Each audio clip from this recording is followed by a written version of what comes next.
In the midst of conflict, there is very little goodwill. There are very few nice guys.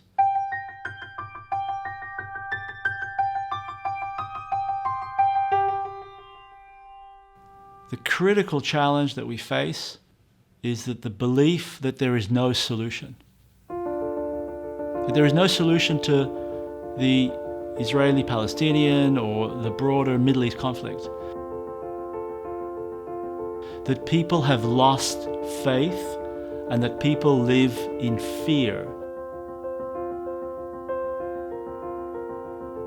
The mindset of our different countries has been one that we need to grab and keep water, because water is scarce in the Middle East, water is scarce in the desert.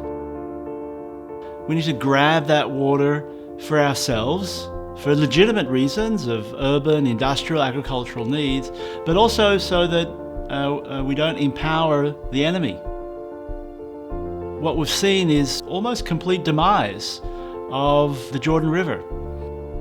A river holy to half of humanity, to Jews and Christians and Muslims, yet despite its religious importance, the conflict has turned that river, because it's the border, into little more than a sewage canal, with 95% of the historical flow of that river taken away, half by Israel, half by Syria and Jordan.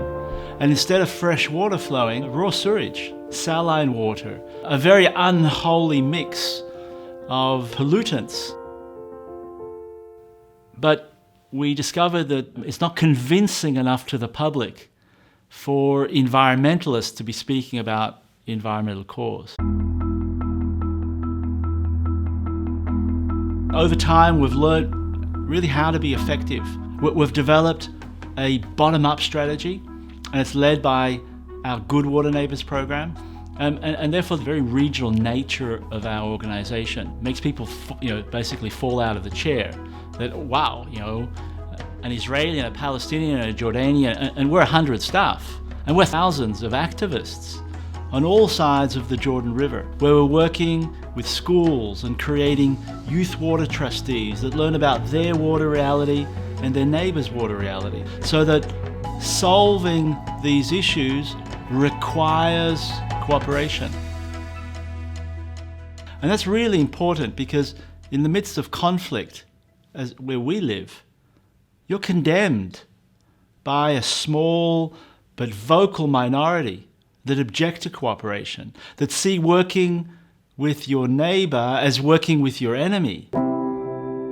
So we're called naive, and we're called traitors, and we're called hopeless, because the whole situation is hopeless. So working with kids has been really crucial, because their minds are open and they're understanding that the environment itself knows no borders.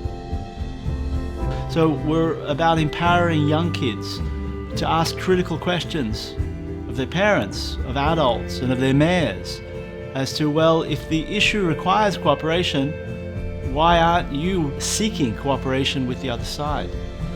And that's led to some amazing leadership. A former minister had said to me just a few years ago, Gidon, show me your palm. When hair grows on your palm, that's when fresh water will flow again down the River Jordan. There's no hair on my palm, but fresh water is flowing this very moment down the Jordan River. And much more importantly, that same minister today sees the rehabilitation of the Jordan as his initiative. We can change things on the ground. The sewage is being treated and being removed from the environment, and fresh water can flow, and peace is possible.